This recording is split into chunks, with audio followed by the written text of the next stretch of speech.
ಹೇಳಿ ಏನಾಗಿದೆ ಅಧ್ಯಕ್ಷ? ರಾಜು ವಾಘಮೂರೆ ಅಂತ ಉಮ್ರಾಣಿ ಗ್ರಾಮದ ನಿವಾಸಿ. ಈ ನಮ್ಮ ಚಟ್ಕ್ಯಾಣ ಹೋಬಳಿಯಲ್ಲಿ ಬರತಕ್ಕಂಥ ಗ್ರಾಮ ಅದು. ಅವನು 3 ಎಕರೆ ಹೊಲ ಇದ್ದು ಅದರಲ್ಲಿ 2 ಎಕರೆ ಬೆಳೆ ಸುಟ್ಟು ಲೈನ್ ಕೊಂಬ ತೆಳೆದು ಬಿದ್ದು ಅದು ಸ್ಪಾರ್ಕ್ ಆಗಿ ಸುಟ್ಟು 2 ಎಕರೆ ಹಾಳಾಗಿದ್ದು. ಅದಕ್ಕೆ ತಾಲೂಕು ಆಡಳಿತ ಆಗಲಿ, ಜಿಲ್ಲಾಡಳಿತ ಆಗಲಿ, ರಾಜ್ಯ ಸರ್ಕಾರದಿಂದಾಗಲಿ ಅವನಿಗೆ ಪರಿಹಾರಧನ ಘೋಷಿಸಬೇಕು. ಇಲ್ಲವಾದಲ್ಲಿ ಅವನು ಪಂಚರ್ ಅಂಗಡಿ ಮಾಡಿಕೊಂಡು ಜೀವನ ಸಾಗಿಸ್ತಿದ್ದು. ಆ ಹೊಲ ಮತ್ತು ಅದರ ಮೇಲೆ ಜೀವನ ಮಾಡ್ತಿದ್ದು. ಅವನಿಗೆ 2 ಮಕ್ಕಳು.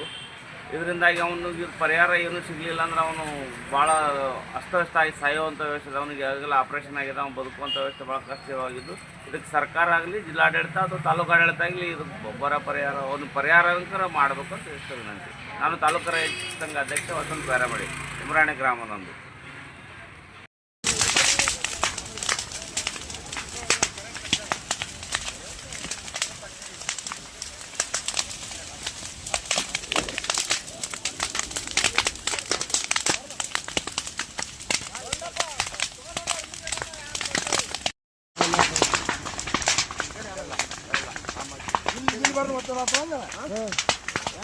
ಆಗಿರ್ತವ